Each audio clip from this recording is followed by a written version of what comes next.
Welcome into another episode of Story World. Steve Schramm here, my boy Al. What's up, Al? Your boy Al. Al's having a great week. How about you, Steve? Oh man, yeah, not too bad. Little under the weather for you, yeah. Yeah, had to miss out on going to church tonight and skip work the last couple days, working from home and just kind of not Nice. feeling up to it, but always No feeling Rona, up. right? No Rona, just a little No, cold. no, just no Rona. I got the test today, came out negative. I am not an Sweet. outcast in the masses, so Unclean, unclean. yes. He's a leper. But I am always good though for Story World, and so glad that we're Absolutely. still doing this tonight. Yeah. I'm excited. So this is going to be the conclusion to our harrowing series so far Mm, on plot types. So character driven versus plot driven, and I've had a lot of fun talking about yeah. this particular subject. And so I'm excited to talk about tonight applying those in the different sort of realms in the fiction and in the sort of business and marketing in the real world, you might say. How do we apply these things and use them to our benefit? So I'm excited to get going on that. I'm excited to hear your perspective. This is one of those topics where you and I are totally just deviating down different paths and Oh kind of yeah. Oh yeah. addressing different topics here. Yeah, what he just said is you guys are getting two podcasts for the price of for one. the I price of hope one. you heard that. So I hope you instead of heard that. it being free, we're basically paying you this night. Yeah. So you're welcome. Absolutely. Yes. This was thinking on the last two episodes though. I feel like that if I went back and I don't listen to our podcast and we're done, but if I went back and listened to it, I'd probably like shake my head at some things I said just because it's such a hard um there's no really clear cut black and white with this where okay, yes, this story is definitely a plot driven story and this story is definitely a character driven story. At least with writing that I'm familiar with and reading, it's uh, it's very much a gray area. Now, you definitely do have books where you can point out where there is definitely plot driven, which really helped me kind of sort for my thoughts is rereading through the Harry Potter series that you got me excited Yeah. to go into again. And so kind of what I think I did say in our podcast about one of them where the more that you progress either in a series or a story, the characters, it ends up being less plot driven or more character driven. And you do see Yeah. that as the books continue to go, that Rowling wrote, but especially even all the way up to the end, but especially the first couple, it's about 95% plot driven. I mean, yeah, you learn Mhm. about Harry, but even with Harry, the first book especially is more here's the wizarding world, here's all this stuff that's happening to him. And it's just kind of a Yeah. whirlwind. It's exciting, and especially for kids reading, it's exciting because of all this new fun stuff that they're introduced to, but it's definitely plot driven. And I think I said on the podcast before, thinking about Lord of the Rings as kind of had a lot of plot driven attributes in it where Frodo is just kind of like if Frodo were just left to his own devices, he'd be staying in the Shire, but the ring was kind of thrown at him and everything. But then Yeah. after reading Harry Potter, especially, it's just really eye opening how much. And I never, I always know that Lord of the Rings has some very strong characters. Definitely was not saying that, but how much character driven it actually is, especially in comparison to others. I guess I say all that to say, it is such a gray area, and I think that with more mature writing and more develop having more time to develop characters, you're going to see more of that character driven story, which I think makes for a better story anyway. But any Mhm. story is going to have both of those elements, and it's more of a. I was telling Steve beforehand, it's more of a spectrum where it's not when to use character driven tactics or stories or when to use a plot driven strategy. It's more or less of the mix that you want to give to your readers and audiences and at what time is appropriate to push the characters forward or have them make decisions and have them talk together. And so Yeah. it's very much you're going to come across something different every time you get into a different story. Percent. I think you're in really good company. I remember just recently I was reading Stephen King's On Writing, and honestly, it's probably one that I'm going to go back through pretty soon. I think Mm, he would agree with you, except he seems to make an additional distinction that I think is interesting. He sort of separates story, plot, and characters as their own thing. So Um, I think the way that he sort of sees it is that, like, whatever your story, whatever your story starts out as, Mm, the most interesting stories, the ones really worth reading or watching or whatever, are going to be those where by the end it has taken a serious shift towards character development. yeah. Because ultimately that's what we as human beings care about, right? We're very relational, very interpersonal, emotional, things like that. We're going to care a lot more about what actually happens to the person than necessarily the circumstances that they're in. But ironically, though, it takes a lot of buy-in. And lots of thoughts coming to my mind now about just how this works in real life. Notice that, like, you you don't you're not typically interested in a person for person's sake, right? Like, if you get interested in a person, it's going to be because of the plot line of their life, or something about their story, right? Like, think about TED Talks, right? You like how many people have been introduced to new, like, authors and speakers and everything because of TED Talks, but you weren't like it wasn't necessarily their life story or just them as a person that got you interested. It's some sort of aspect Mm, that piqued that interest, some story or some plot line, if you will, some narrative that you went down, and then suddenly um, you get interested to the point where you care about what they have to say about other things too, right? And so that at that point, that's when the shift happens in real life, where you get interested in a character. So that almost comes secondary. And so I think Stephen King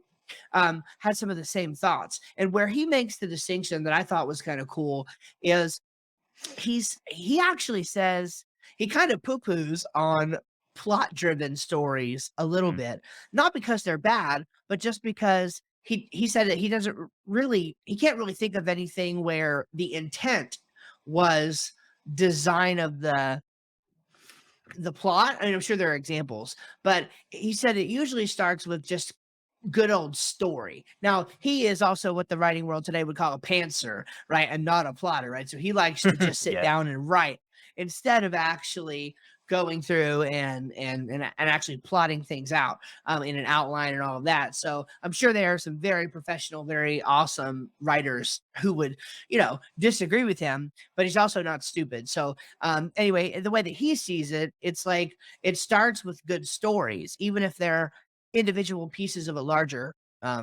picture. And then over time, as you tell more stories that revolve around the people, well, the plot, like, blossoms out of that eventually into something that you could retrospectively look back and say, oh, here's the plot points, but it wasn't necessarily planned that way. Maybe sometimes it was, but it wasn't necessarily planned that way. And then the same thing with the character. So at the end of the day, the character development ultimately ends up happening and it comes out, but that wasn't like the thing from the start. And I think that's a really interesting thing because even you, I mean, you're an outliner, you like to be a little bit more detailed in the way that you write in terms of separate phases of writing, but you learn things about your characters Mm, as you go. Even so. And so I think it's really just indicative of how people are. First, we care about people's stories, then we care about the people themselves. And and then we can look back and, like, maybe plot out different points or whatever, but, like, it's really all about the story. So anyway, I just thought that was an interesting take. I think he would mostly agree with everything you said, with that one little nuance. So pretty it's cool. it's thinking to Token's work about it's he kind of has perfect examples of a variety of plot driven, character driven, and different books for different audiences. So if you just whether it's the books or the movie, take the movies for example, where you have some very interesting characters. I mean, Gandalf, who is a wizard, and there's not too much, magic as what you would think magic is in Right. Middle Earth, and so Gandalf's kind of the only one that's like that. And then you have Bilbo with the ring, who obviously gets handed on to Frodo. But then Aragorn, who's an awesome, just badass kicking orcs bucks, and just really getting in there. And also Yeah. he has his own really cool story with being the heir of Isildur and being the rightful king and everything. And then so you have all these interesting characters, and then Frodo is might be one of the least interesting characters in the whole movie. but that story initially gets him kind of thrown in to having to, he didn't ask to get put and have the ring and take it to Rivendell. And then at Rivendell is really when it starts to get to developing Frodo's character really hard when he elects to take the ring to Mordor. And then his character starts building even more over the next, couple books and couple movies. But it's just kind of interesting the dynamic there where Tolkien did a really good job taking a character that's not that interesting. Frodo's not a good fighter. He's not like he has some money, compared to what other hobbits have, but he lives simply for the most part, and not too much that's super interesting about him in that world. But the large focus on the movie is how his story ends. And so just following a kind of normal character like that, and it made me think about um you have these big worlds. So in my mind, the stories that I want to tell, take place in this whole universe with a whole history behind it and everything that gets narrowed down to these characters that live in, towards the end of thousands of years of history. And it you kind of they are kind of separate in a way, even though those characters might be living in the remnants and um the results of whatever has happened in the world's history. They're not really like they had no part in what happened before them, or even a large part of what's going on now until maybe they become more powerful or a god or wherever the story goes. But at least in the beginning, they're not a part of that at all yet. In their very smallest ways, in that specific instance, the world's going to interact with them somehow. And so you do have this outside force that very much needs to drive them. And there's that plot driven point. You can't, if the ring never came to Frodo, Frodo would be sitting in the Shire. But then once those characters start realizing that either they're part of something bigger or their eyes start getting open to what's going on around them, then that's when those characters really need to shine through and be strong. And so it's Yeah. just examples everywhere of that mixture of the plot throwing the characters in through the fire and dragging them through things that they never thought they'd be into and probably didn't want to be into. And then the Yeah. characters actually take it upon themselves to make decisions and interact with each other and, grow and strengthen relationships and all that, human development. Yeah. Now I have in this specific example, I have a lot more to learn about the lore of the rings. Let's see what I did there. Have a lot more to learn about the lore of the rings. Um, but one thing that I have noticed just and I'm about so I'm all the way done through the first. I'm done through the fellowship. I'm working on the two towers, and I'm about between a half and three quarters, somewhere in there, done with that. And what I've noticed so far is there are some obvious counter examples to what I'm getting ready to say, such as Frodo being actually presented with the ring and yada yada yada. But I think most of the character development that I'm seeing in Frodo, um, it's almost like I don't know. It's almost like I'm not seeing him change much, at least not yet. I mean, I am in subtle ways, but it's really interesting to see how most of his character development, I think, comes in how he's interacting with other characters. So for example, you've got like there was, if I'm remembering correctly, and I'm really embarrass myself here probably, but if I'm remembering correctly, at first there was like a little bit of tension with like Boromir, but then like as they went on, like they really grew to respect him, and then in the second book, Faramir, am I getting this right? I Yeah. think Faramir, found him and Sam, and and I'm not sure how much further their adventure goes, but I know there was a long dialogue, with them or whatever, and like him handling these people in various ways, and then how he works with um what's his name, Gollum, Smeagol, whatever, like how he interacts with him in the different ways. I don't know, it's just really interesting that Mm. um it's less, at least as I'm picturing it, it's almost less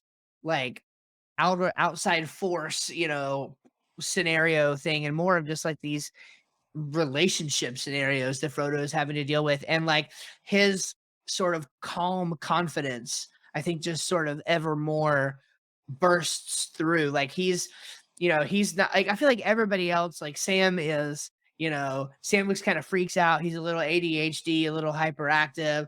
I feel like you've got guys like, Aragorn and Boromir who are just like these, like, I don't know, pretty high intensity people or whatever. And, Frodo is just a simple hobbit, but yet he's got a confidence that is interesting. So anyway, I guess what I'm saying is I'm not seeing like a whole ton of dynamics in Frodo's character, but I'm seeing just that steady rise of calm confidence in so many various different people situations. I know that's kind of unrelated to the topic at as a whole here, but I noticed that about it, and I thought that might be something worth sharing. It is. I know that you haven't read the books or watched the movies at all, but do you know like how it ends? Or No, no? Oh, okay, great. not really. No. Okay, So cool. I mean, I have thoughts, but no, I don't. Awesome. I don't Okay. know. So I'm excited for you to finish it. It'll be good. yeah. Oh, I'm excited too. It's That's kind of everything I had as far as my thoughts on wrapping up things for plot and character. One thing that okay. I did one last thing that just kind of um at least starting out with writing, I think it's common, especially for younger writers and maybe even new writers too, if you're freshly starting as an adult. I remember as a kid, pretty much all your writing, your characters start out as stereotypes.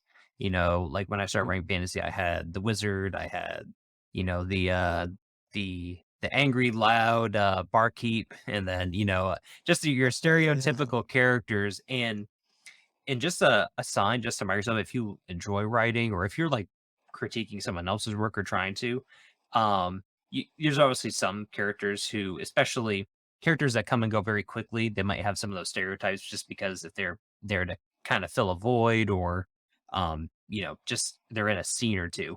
But your main characters and your side characters, um, at least you should those stereotypes that they're present at the beginning should at least wash away pretty quickly. Because Yeah. I mean, yeah, we all have some stereotype things about us, but in the end, we're definitely beyond stereotypes. And so, just look at that next time you're watching a movie or reading a book or thinking about your writing yourself. Ask yourself, is this your everyday, character in this position in every fantasy video game you played, book you've read, movie you've Yeah. watched? Just to kind of just keep an eye on that for whatever you're looking at. Yeah, I think that's really good advice because you got to keep people interested, and it's going to take more than vanilla to get them there. So, Yep. even though I quite like vanilla, Va- they say, I hate when Vanilla, people use vanilla in a bad context. I'm like, vanilla's pretty sweet. vanilla's great, and it goes well with a bunch of stuff. Goes well with peanut butter sauce, peanuts, whipped cream, Right? Yeah, cherries. no, totally. Yes. Next, Anyway, on the Alex Steve Chocolate podcast, or yeah, vanilla, or rather confectionery vanilla. podcast, spices, sugar, spice, and all things nice. That's just deep. There you go. Yeah, so this is your cue. This is your transition point. If you're only interested in the nerdy fiction stuff that Alex likes to talk about, you could just go ahead on your merry way.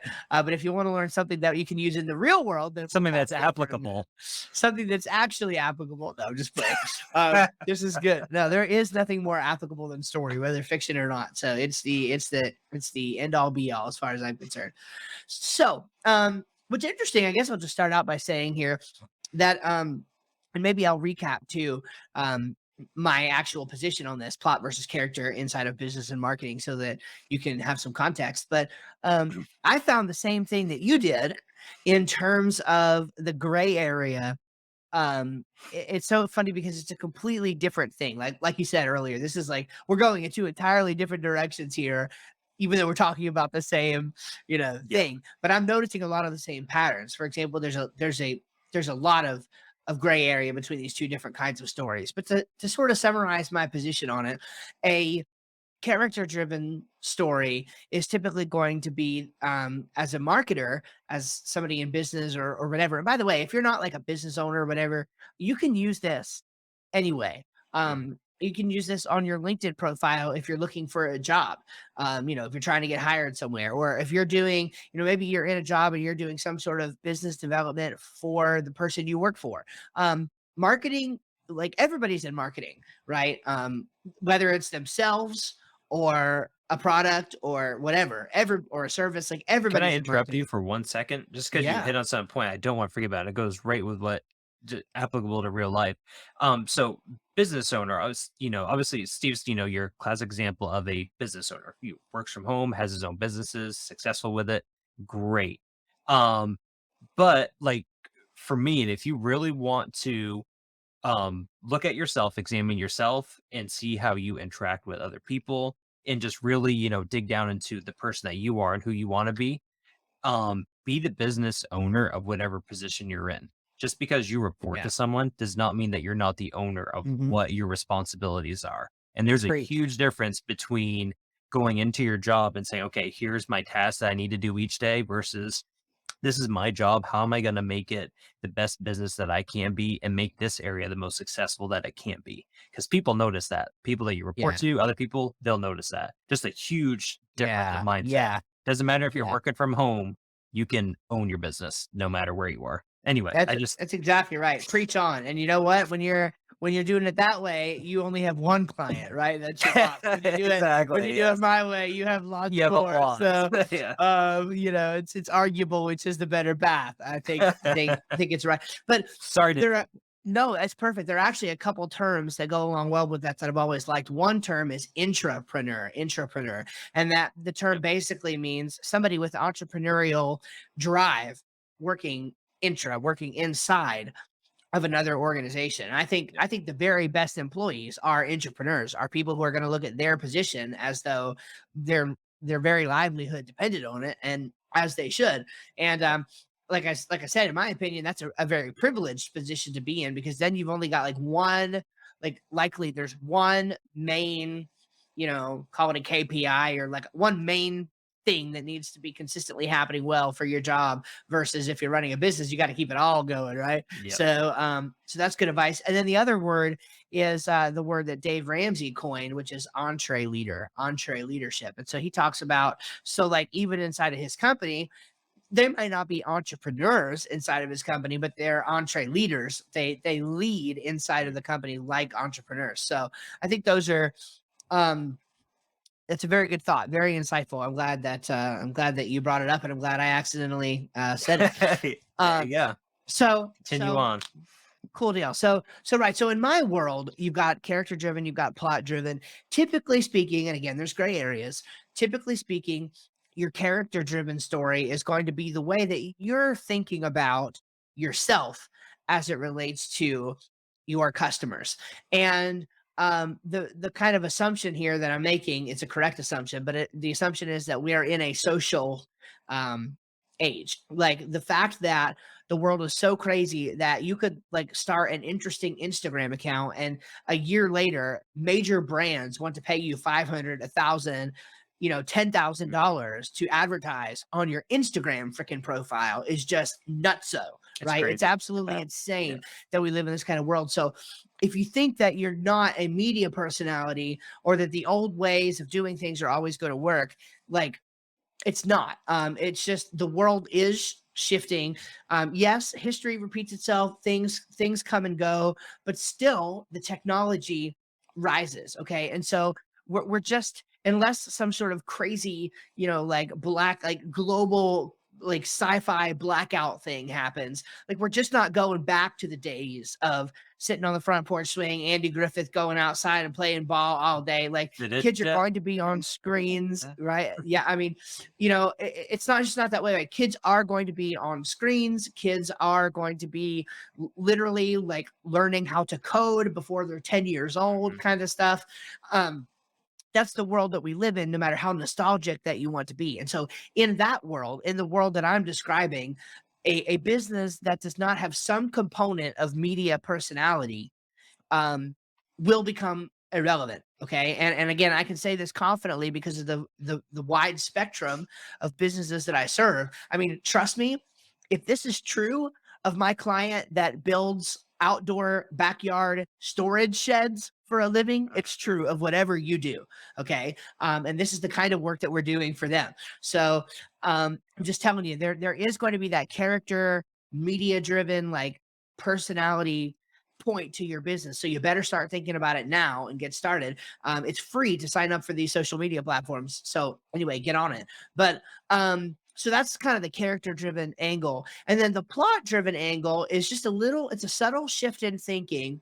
But in the plot driven angle, you want to actually minimize your role in the eyes of the customer, right? Because if the customer perceives you as being the hero of the story, then you're causing conflict because they think they're the most interesting person. They think they're the hero of the story. So anytime you trying to steal their thunder, that ain't going to work. So in their eyes, you are not the hero. Even if they see you on the screen and into social media and whatever, still in their eyes, they're thinking, what's in this for me?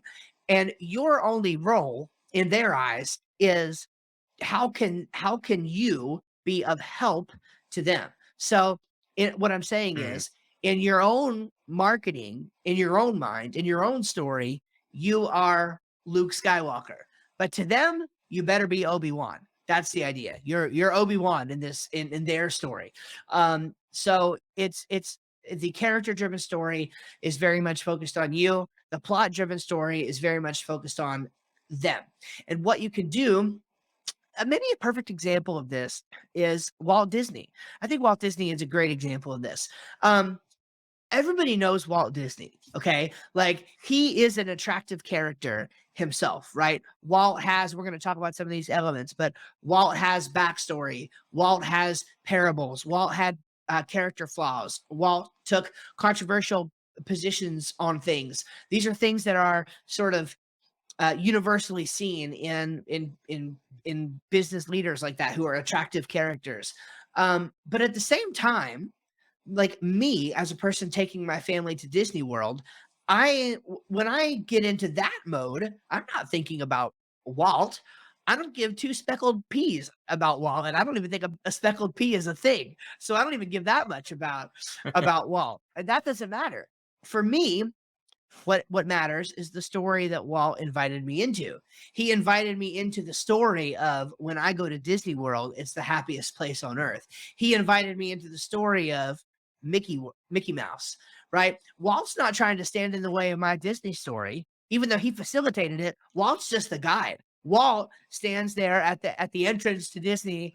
I mean, today he does so in stone, but like back in the day, he literally did so. And as you get to him, like what he does, and if you're watching on the video on the YouTube channel, you can see what I'm gonna get ready to do. But what he does, right, as you walk up to him, is he turns to the side, right, and basically leads his hand back and mm, says, "Welcome." You know what I'm saying? Like, this is the kingdom, this is the world. So I think I never thought about that before, but it's really good. I think that's the perfect picture of what I'm talking about. Walt Disney himself is the hero of a lot of, for a lot of mm. people. But when it comes to the world he built, he's just the guide. All he did was guide you into your own awesome adventure. That's So cool. I think it is cool. I think it's very cool. And so, so that's what I'm talking about with character driven versus plot driven. Before we like move hard into the application of that, any like additional thoughts or questions about what I just said, or can we move? No, I think that's it's kind of it's a fine line to walk too, because you want to be someone who is not talking about looks wise, but just attractive on social media. You want to be able to bring people in, have Yeah. someone have a draw to you, and have that character driven aspect to you. But at the same time, you kind of want it to stop there, and like what you Yeah. said, point them to, You here's want to this get out of the great way. thing. Yeah, Yeah. that's and that's where, and you can tell those people that have that special something Mhm. about them that can do it. It's an art. Listen, so I'm just going to use another example because now I'm having fun. So Steve Jobs, right? And I know these are popular people, but it's easy to point to them. Steve Jobs is another one who did this perfectly. Everybody knew who Steve Jobs was for the same reason. Everybody knew his story. A lot of people did knew his story, knew his character flaws. Like, for example, a lot of people know that he went through like all this trouble with his daughter and with his wife, and like these crazy spiritual experiences when he was growing up in college. Like, a lot of people actually know that stuff about him, but he invited you into the story of Apple. And a lot of it happened with their advertising platform of Think Different. Um, and so what he did, you know, they came out with that commercial that we should just play and analyze on the show sometime, Yeah. but they came out with the commercial with "Here's to the Crazy Ones." And so if you don't know what I'm talking about, number one, where have you been? Number two, after this podcast is you're done listening to it. I mean, like after, like finish listening to it, but then after, go somewhere else and listen to, just type in "Here's to the Crazy Ones" on YouTube, and I promise you'll find it. And so what happened is Steve Jobs is this character that we look to and we admire. But the minute you started looking in his direction, he pointed you in to his world and he said, "Are you one of the crazy ones? Do you believe in defying the status quo? Mhm. You know, do you believe in changing the world? Do you believe in thinking differently? Do you believe in seeing color where other people see black and white?" And once you started to agree with all of that, you said yes, yes, yes. You know, he basically said, "Well, if you believe in that, we just happen to make these awesome computers that you should buy." You know what I mean? And it's not product first, and that's a whole other talk. Simon Sinek, Start With Why. It's not about the product. It's about the beliefs, and those beliefs are typically going to come from a person, from that attractive character. So the idea is, I love this is great. I'm going to use this in my own stuff. I cannot wait. But I'm just thinking, like, even for me and like for you, Mm. how can you get them? How can you be interesting enough? Okay, if you get this is gold. How can you be interesting enough so that they stop scrolling or whatever and look your direction for just a few seconds? And then what can you say in those few seconds that gets them immediately looking not to you but past you, into that world, into that story that you're trying to invite them into? How do you get them looking at what you believe and what you stand for instead of you? And that's how you build something truly big. And so that's where I know I went a long time on this, but I think that's where the gray area, the spectrum, comes in my stuff, and I think is very, very important. Hmm. Now, okay, so to dig in a little bit deeper in this, one very practical question that you can ask is, like, okay, when you're getting started on this process, and you're trying to figure out, okay, are we working on the character stuff? Are we working on the plot stuff? Because even though they blend, they are separate. I think what you can ask is, am I building my world, or am I inviting others into a world, into a world of their own? What thing am I working on right now? Because you're going to design those two things very differently, and you shouldn't blend them. Okay. You should distinctly work on these so that you know where all the boundaries are, and then you can intelligently point them to where they need to go. This stuff doesn't happen by accident. Like, some people just are really interesting, but like a lot of intentional thought and design goes into the marketing strategies of companies like Apple, right? Like Walt Disney World, like even Tesla and SpaceX. Like, there is actually a lot of thought that goes into this stuff along these lines. So if you're working on your stuff, okay, if you're in your own sort of world building, character driven story, then there are four main things to focus on. The first is backstory, then parables, then character flaws, then polarity. And what I'm suggesting that you do here is, for the purpose of your business, for the purpose of this exercise, you need to have an out of body experience with yourself. Okay. And what I mean by that is, it's very difficult for people to think of themselves in the way that I'm getting ready to describe, because we don't think we're all that interesting. Okay. It's kind of like when Twitter first came on the scene, you know, people were like, who cares that you're eating a hot, like nobody cares that I'm eating a hot dog, and like, who cares that I'm doing this, doing that? And the right answer to the question is everybody cares. Like, why? It doesn't matter, because because relationships, we care about the minute details of what people are doing. But we don't think that we're all that interesting. It's like, for me, I meant to like do a lot of this, like, sort of documenting sort of stuff while I was out and about on my trip to Arkansas. Like, I would have loved to, and I did. I took pictures at like Buc-ee's. I'm holding my mug up for the camera. Nice.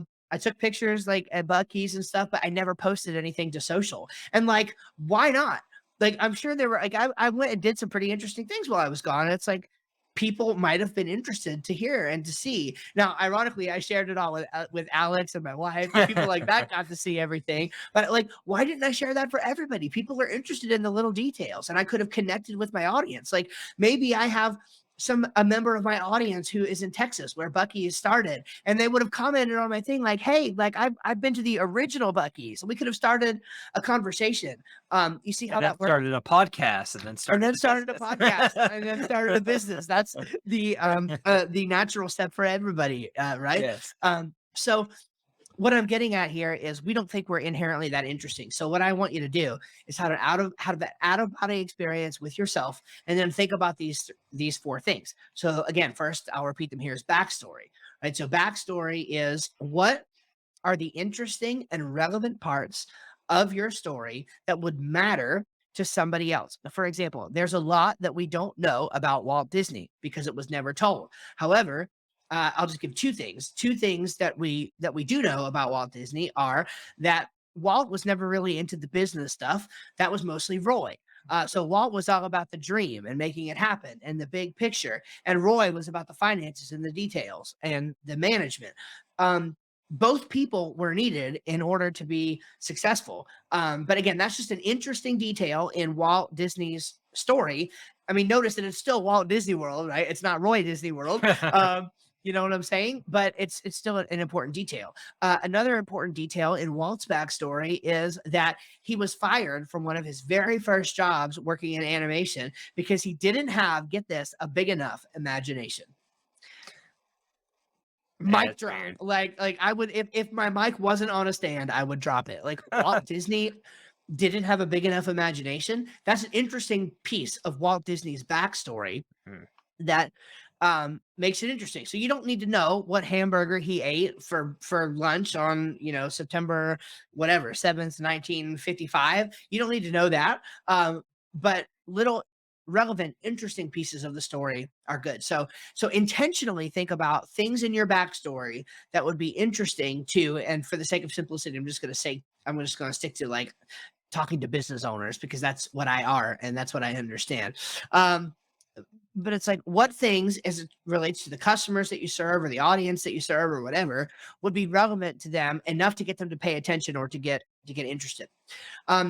So that's your backstory, but then you've got your parables. Okay. And your parables are your stories that teach a lesson. Okay. So most people are not interested because everybody's a guru, right? Like I said, anybody can start up a social media thing and say anything they want to.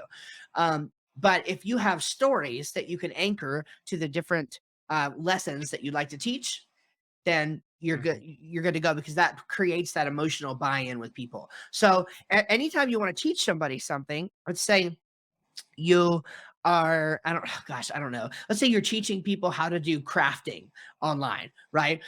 You're going to teach people how to like make reefs and make little things or whatever. I don't know. Let's say you do that. Like what stories are relevant? Like could you work on a project, or is there a certain technique that you learned? Instead of just teaching the technique for what you're doing, why don't you start by saying, so I learned this technique when I was early in my career and I was struggling with learning how to do this. My mentor, Shaniqua, showed me how to do this one little technique and it made the biggest difference. And then I made these beautiful things, whatever the story is, but anchor the lesson to a story and you'll get more buy-in. Okay. So this is the Story World podcast after all, not the Instruction World podcast. Okay. Number 3, character flaws. Okay. And this is because people, people don't really trust people that have it all together. This is why the people who get the most love on social are those who are the most vulnerable, right? The people like story time is like one of the biggest hashtags on TikTok. And basically it's just these long drawn out multi-part stories.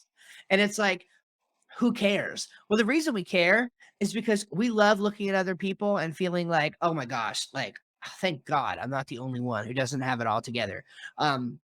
Character flaws are an essential part to building what we're calling an attractive character. And then the last one is polarity. Okay, polarity. And we've talked about this on the podcast before, so I'll just be brief. But the point is, have an opinion. Take a stand somewhere. I think about Mr. Rogers. Now, Mr. Rogers, okay, is not what you would think of as the modicum of polarity, because I don't want you to think when I say polarity that I mean like be Donald Trump or Elon Musk. Okay, now that works, and that, by the way, they are attractive characters in their business, and it works for them. But if that's not your style, you don't have to do that. You could just do Mr. Rogers. Now, everybody loves Mr. Fred Rogers. Nothing wrong with Fred Rogers at all. I mean, like greatest dude, whatever, probably of the 20th century. But he was very, very opinionated. And if you can actually go back on YouTube right now and see videos of him testifying before, I don't know if it might have been the Supreme Court, talking about how junk, this was like whatever, the 60s, like how junk the programming was. It's nothing compared to today, talking about how junk the programming was for kids and that they needed wholesome programming or whatever. And he was trying to keep the funding going for his show, for Mr. Rogers' Neighborhood. And so he took a stand for something. He believed in something. He didn't just go with the flow, go with the crowd. And that made a big difference. I think an important thing too to keep in mind, it's one of those things where we all know it, but we send kind of a weird signal to our kids and even other people. We'll say something like, hey, like if someone doesn't like you, or if you don't get along with someone, you're not going to be friends with everyone, or this or that. But I really think that, especially if you're someone, this is mostly for someone who wants to like put themselves out there, whether it's to promote their business or try to, whatever your goal is in life for yourself, is not to say if someone will like you, but that there's going to be people who do not like what you're doing and who Mhm. won't like you even as a person. And that's just how we as people are. In fact, I think it was again, something we all know, but pastor was saying it the other day about people in our church. Like, fortunately, Yeah. Steve and I are really good friends, and then our wives just, really fortunately as well, are really good friends. But Yeah. Steve and I are not going to be really good friends with everyone in the church, and there might even be someone in our church that we don't really get along with too well, and Yeah. that's just how life is. So don't be afraid of putting yourself out there. For me, for example, if I start, when I start promoting my book and other stuff that I'm doing, there's also going to be people who are not going to like what I'm putting out, and say like, call Exactly. yourself, like an epic fantasy writer, you lack this, this, and this. And even though some of that stuff might be true, I'm not going to get anywhere in life by sitting in the corner. Exactly. So just know, like, being that, and like what Steve was saying, you don't have to be polarizing, like in the sense of the negative way, like sometimes how we see Trump or other people that kind of, Yeah. that caricature, but just like put yourself out there and you'll be okay. Yeah. Yeah, and to be clear, like, and I guess in a sense, we could call this a mini coaching session, but like in a sense, what I'm telling, you as you work on your your writing your career as an author, and then for anybody who's listening, I'm literally suggesting write these things down on a piece of paper or on a notes app. Write backstory, parables, character flaws, and polarity as bullet points, and then literally sit down for an hour or two and brainstorm situations that you could fill out and put new bullet points under each one. And what that will help you do is give you the confidence for how you want to show up when you start producing content. When you start that blog or you start that podcast or you start sharing your thoughts on writing on TikTok or whatever it is that you decide to do. Now you'll be able to do that having had the benefit of that out of body experience where you can now see how you want to be perceived by other people. And it's not that you're being fake. Everything here should be very, very genuine. It's amazing how much more genuine I think you can be when you start to get your mind out of it and instead just try to separate yourself from yourself. I know I'm being weird here, but separate literally like that out of body thing, and just I think you'll find that you're a lot more of a dynamic and interesting person than Definitely. you thought before. Um, okay, so shifting into the other side of it, and I'll try to be a little bit quicker about this, but basically, you want to do a 180 now. Like, so you don't want to be thinking about character building at all when you move into the plot. When you I'm linking this, even though it's different in especially in the fiction world, and I'm sort of linking this with the idea of world building. Is different plot points within the world that you can think of to bring other people in. And it will sound amorphous a little bit talking about this stuff because it sort of is amorphous. It's really hard to nail down specific elements of things. But I guess one concrete example that everybody will know, again, I hate using a Trump example twice in one podcast, but I'm going to. just because it's easy enough. Okay. The whole like red hat with the make America great again and everything. Okay. You realize that what that is world building. Like that's identification and world building inside of this particular sphere of influence. Okay. That's a tangible example of the kind of thing I'm talking about. But in this case, what you got to do is rewrite the story that's going on in their mind. So whenever you're trying to sell something to somebody, immediately they're thinking about um, resistance, okay? Because people are naturally skeptical, okay? So you um, almost certainly, like when's the last time you were scrolling through Facebook and you saw an ad for a thing that looked cool? Okay, fine, it's intriguing enough, but you click on it and somewhere in there it clicks, it triggers for you. As you're looking at it, the more interested you get, the more skeptical you're becoming at the same time. And I know you know what I'm talking about. It's like, okay, you're interested, but it's like, okay, this maybe this is too good to be true. Like, what's wrong with this? There's something wrong with this picture. And so what do? You start looking for the reviews, right? Yeah. And you're just what you're looking for is, okay, who here can confirm my belief that you that this thing is not going to be all that it's cracked up to be. And if you are pleasantly surprised by enough overwhelming evidence going in the other direction, then that's when you'll end up taking action on the product, or at least moving into the next step of the buying cycle. So again, practical example, because I don't want you to think I'm only talking theory here. This happened to me just the other day. I was scrolling Facebook and I saw a thing that intrigued me. The title of the ad was "That Bug Thing." Oh no, it was "Bug Bite Thing." That was the title of the ad, "Bug Bite Thing." And I was like, what? Like what that, just you don't put those words together normally. So it's like, what are you talking about? So I looked at it and watched the little video on the Facebook ad, and it was like it showed a person literally taking like one of those. It almost looked like a medicine dropper thing, but basically you press it against the skin and you go and you pull the thing out, and it sucks the little like the poison or the whatever it is that's in I the bug saw bite. that. I did Did see you? that. Okay, Yeah, I did see that. it sucks it out of your skin, and allegedly the bug bite, the bump itself goes like basically right away, and the infection dies down because you've sucked the stuff out of it. Okay. And I'm just like, there's no way. This is unbelievable. Right? Like I saw it, I was getting more and more intrigued and more skeptical. I'm like, there's just no way that this is right. And so what did I do? Right? I started looking at the reviews, and I could not find a bad review. And there were hundreds and Wow. hundreds and hundreds. I mean, it wasn't a fake review thing. There were hundreds of real life stories of people being like, oh my gosh, I cannot believe how well this worked. I was like the most skeptical person you've ever seen. And boom, it like took the bug bite right away. So um so what happened? What happened there? Well, of course, you had the customer's help in this case, but what happened is the story in my mind about that product got rewritten, and I haven't bought it yet. But I moved to the next phase of the cycle, where like a day or two later, I told Tiffany about it, and then about a week later, which was like 2 days ago, I noticed my daughter had like this huge welt right on her eye right here, and I was like, oh my gosh, did she fall? What happened, babe? And she's like, no, that's a mosquito bite from the church cookout the other night, or whatever it was. And I was like, oh my gosh, is that seriously a bug bite? And I was like, oh, we should have brought Should the have brought the bug bite sucker. thing. And then I explained it to her, some more. And I was like, oh, we got to get one of these, right?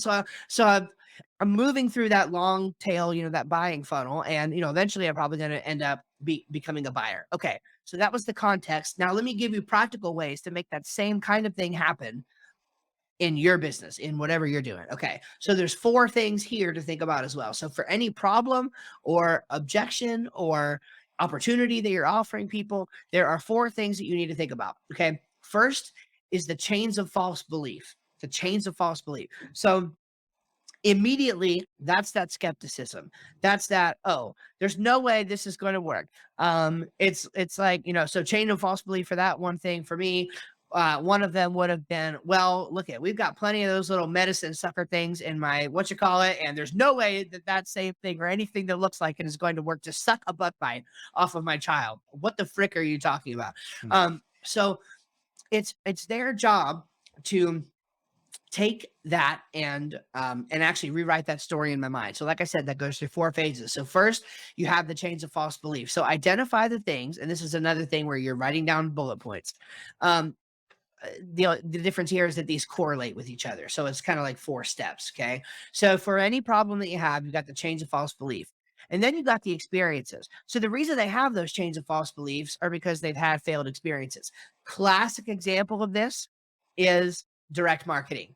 Um, think about Mary Kay or whatever, right? So maybe somebody's trying to sell you into Mary Kay, and it's like, oh well, I used to be in color whatever, like there's a Color Street, I think is like a nail one or something, right? So it's like, well, I used to be in Color Street, or I had a cousin's daughter that was in Color Street and it failed miserably and they lost all this money and they had all this inventory, and yeah, it didn't work for them, so it won't work for me. Okay. So they have these lived experiences, and based on that, there's a story that they've told themselves. So follow me, change of false belief. Then you have experiences. Then you have stories. So what this is in their mind, they've told themselves a story about how, oh, well, based on that experience, I'll never Hmm. insert, fill in the blank. I'll never sell Mary Kay again. I'll never get invited into another, make the mistake of falling for another one of these multi-level marketing scams, right? And then you start doing additional stories like, oh, all these multi-level marketing things are just a scam. I bet nobody actually sees results, whatever. So you've got all of these false stories. So if you start thinking about it, this is a lot for a person to have to overcome. So you have to now, what you have to do is create new, I'm going to use whatever, like a special term here, but the term is Epiphany Bridges. Okay, I didn't make it up. I think it's a kind of a clunky term, but anyway, Russell Brunson made it up. But he talks about these Epiphany Bridge stories, and the idea there is to rewrite the story in their mind as it relates to these things. So I'm just going to go with the multi-level marketing Mary Kay thing, and I'm going to make some things up. So if you happen to be listening to this podcast and you are a Mary Kay expert or something like that, I'm terribly sorry for getting these details wrong. But this is maybe an example scenario of how this could work, right? So, hey, I want to talk to you about Mary Kay. Change the false belief. Oh my gosh. Well, my uncle's cousin started, this is you're thinking internally. My uncle's whatever daughter got the Color Street thing and it didn't work out for them. And that was terrible. Okay. So there's change of false belief. That's based on the experience that I just talked about. Right. So the false belief is multi-level marketing is a scam. The experience is my my cousin lost money in it. Okay. Then the story is, since my cousin lost money in it, and I've actually talked to a couple friends before, and they've been in different multi-level marketing things, and they lost money in it too. And in fact, one of them actually worked for Mary Kay, and she got the like $100 free makeup bag that they give you and everything. She got sucked all into it too, and she ended up, whatever, losing all of her money. So there's these stories that are piling up. So the new Epiphany Bridge, it would be on the onus of that consultant, right, to then come in and say something like, "Well, we realize that lots of people have tried MLM before.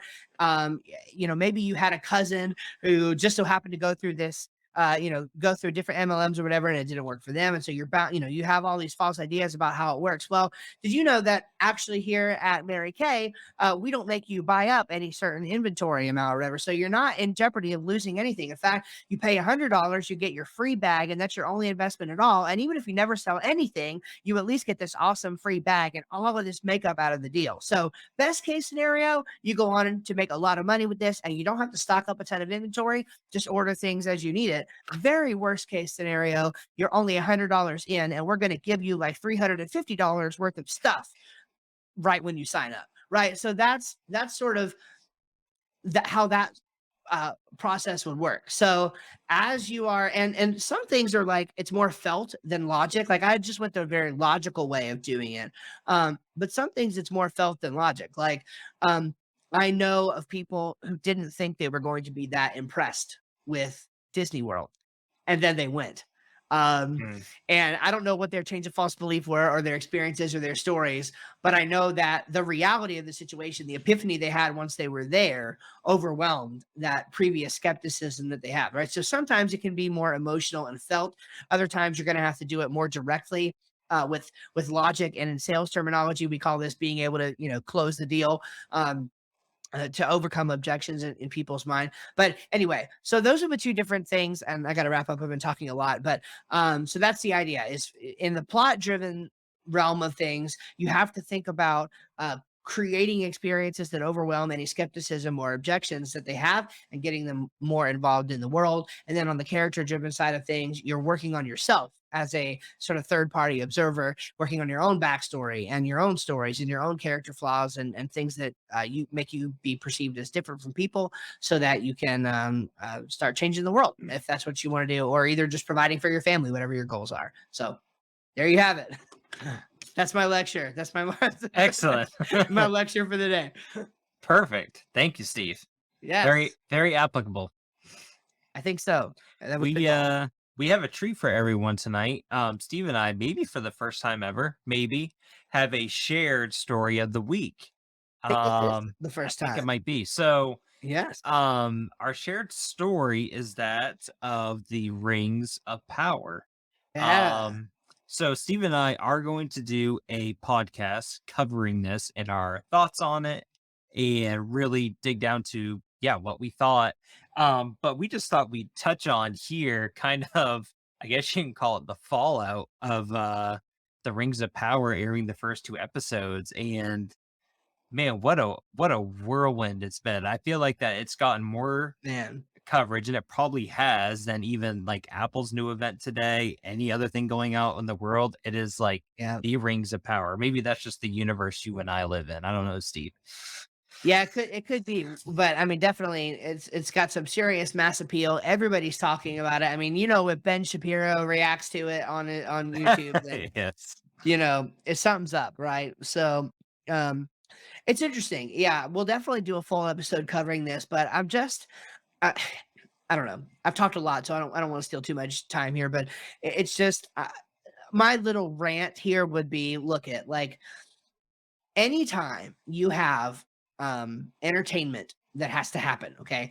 I don't know if you noticed, but entertainment in the 50s is different than entertainment today. I'm not sure if that literally slipped by your radar a little bit, or for some of these people. And so it's like if you try to entertain people the same way that you did in the 50s today, it's not going to Mhm. work because it's a different world.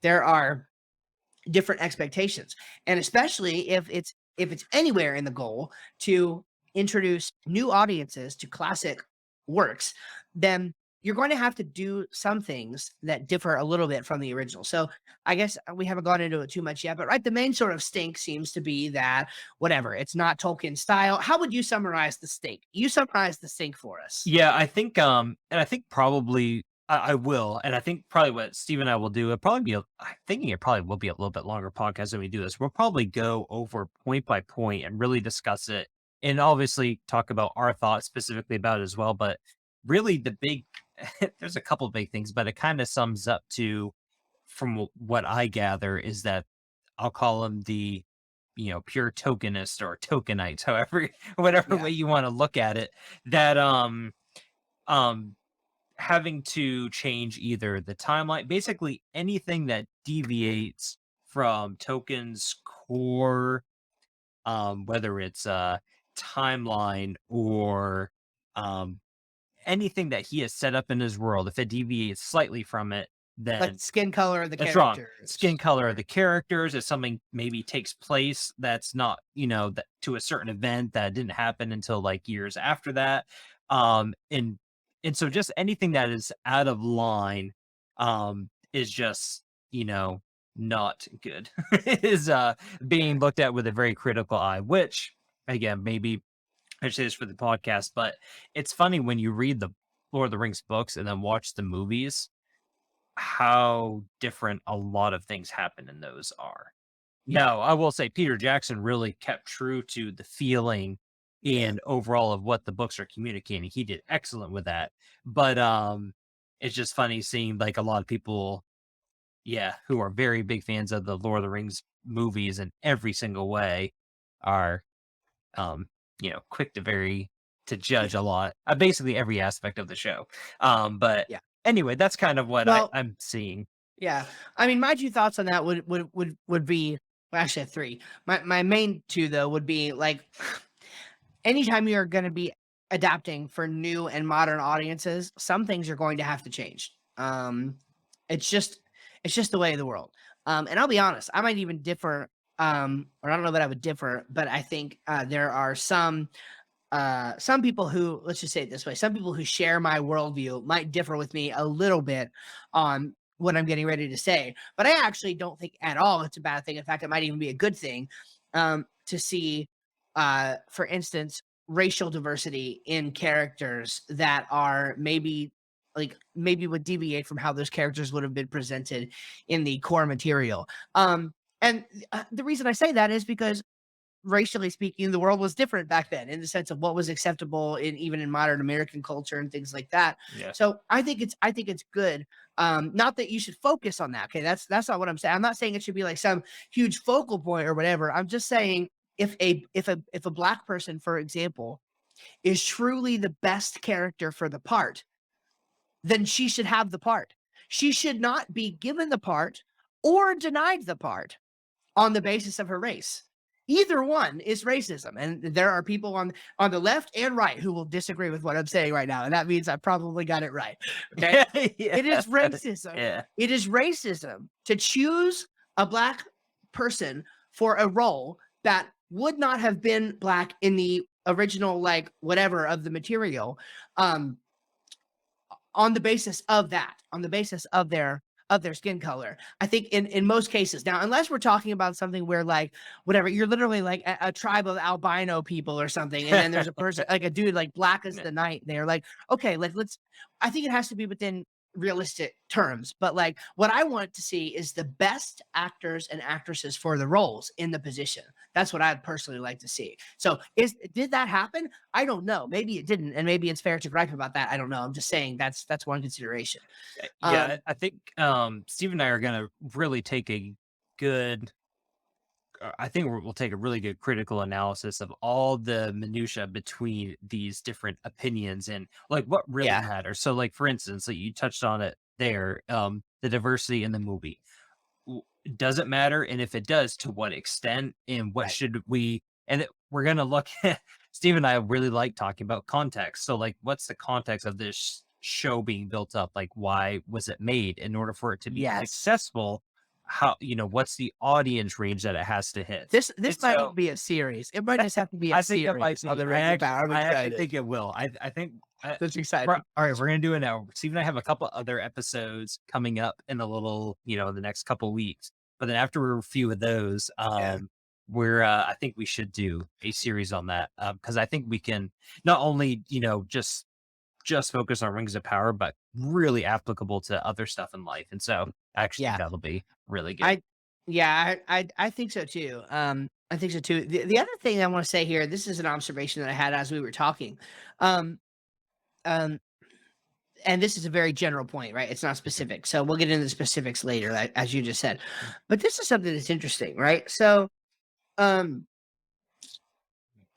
why isn't this, because you don't really hear this being an uproar.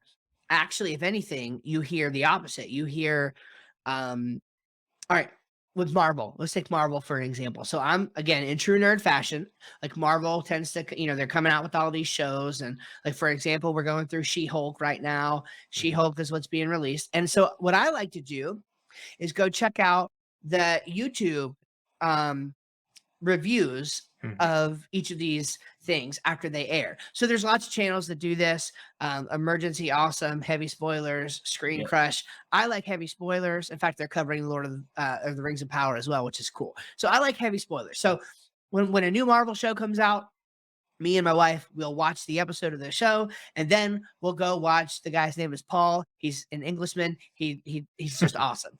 And from Heavy Spoiler Show. So we go watch that. Okay. Well, a lot of what's happening in the show, because you guys realize that when Marvel is making these things, they're pulling from the comics. Okay, they're using the comics as source material. And you have different runs of comics and things. And what they'll do is they'll pull from all these different places and make something new inside of the Marvel Cinematic Universe. And I realize it's a little different, but like at the end of the day, to me, it's not all that different because you still got source material that you are deviating from, and it's viewed in a positive light for some reason. When it comes to the Marvel stuff, Mhm. it's like it's cool how they're not following any one script in a particular, rigid fashion. They're pulling from all these different places and weaving something new together. But boy, that is not allowed in Rings of Power land, apparently. In Tolkien It's film, not. it is not allowed. And I And don't yeah. understand why personally, but maybe I'm not close enough to it. Anyway, I don't understand why. So And uh for the 2 or that's 3 that. of you that have made it this far into this podcast episode, don't be fooled that Steve and I think it is a perfect show, because trust me, we will get Exactly. to the It's points not, that yeah. we thought kind of odd, and stuff that we are Yeah. definitely critical about as well. But I don't think but it's perfect, but I am enjoying it. yeah, I do yep, really like it. Just spoiler I'm alert, enjoying it okay? as I well. really like it. So Coming up, I think, just to give a little preview, I don't think we do this too much, but I think one of our other upcoming episodes we're gonna be talking about Knives Out. We just had a movie night over at my place, and I think Steve enjoyed it. It's one of my favorite movies, and so excited to talk about that, and then definitely get into a Rings of Power series. But we've been talking about it for a while, but we are on YouTube now, and so far, Steve and I are seeing really good success on there. So just keep bringing it on and keep telling your friends about it. Give us a like and comment on our videos, and yeah, yeah. really appreciate all the interaction we can get.